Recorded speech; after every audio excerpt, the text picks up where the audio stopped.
Have you ever had a situation when you speak English and suddenly you feel that something isn't right?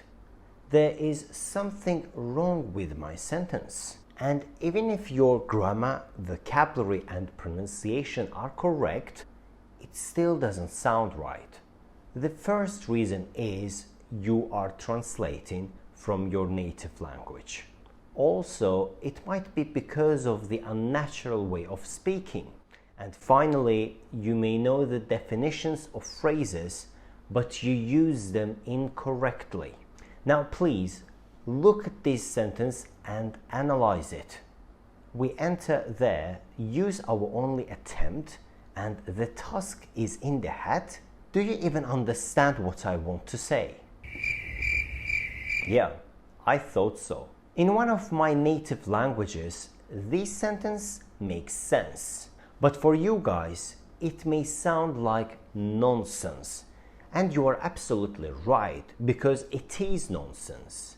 Because the word attempt cannot be combined with the verb use. There is no such a collocation in English as use the attempt. And instead of it, the best option is to make an attempt. And look at the last phrase. The task is in the hat. What? We use this phrase in my first language when we are certain to achieve or get something. And the English alternative to it is to be in the back. So the correct translation should be, we enter there, just make an attempt, and the task is in the back. Now, read this please.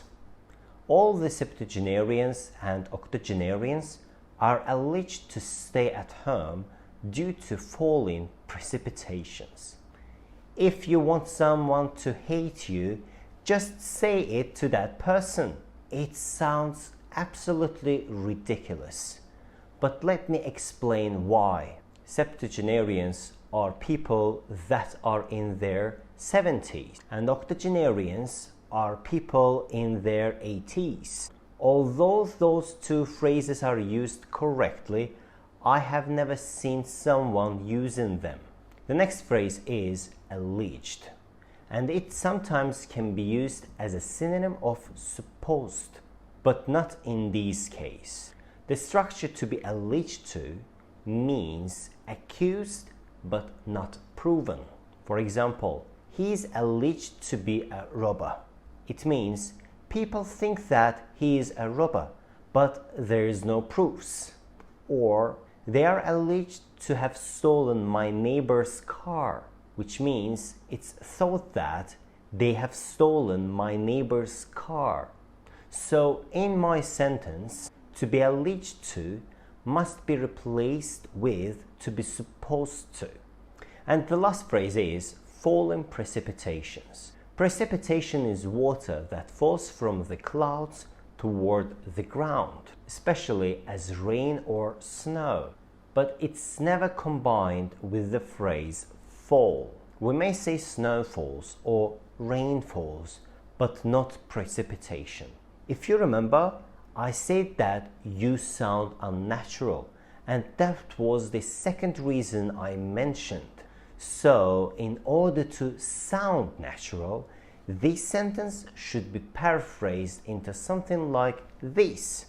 People who are in their 70s and 80s are supposed to stay at home due to fall of snow. The last reason I mentioned why you can't speak properly is you use the new phrases incorrectly even if you know the meaning of each of them. For example, the word utilize, which means to use something effectively.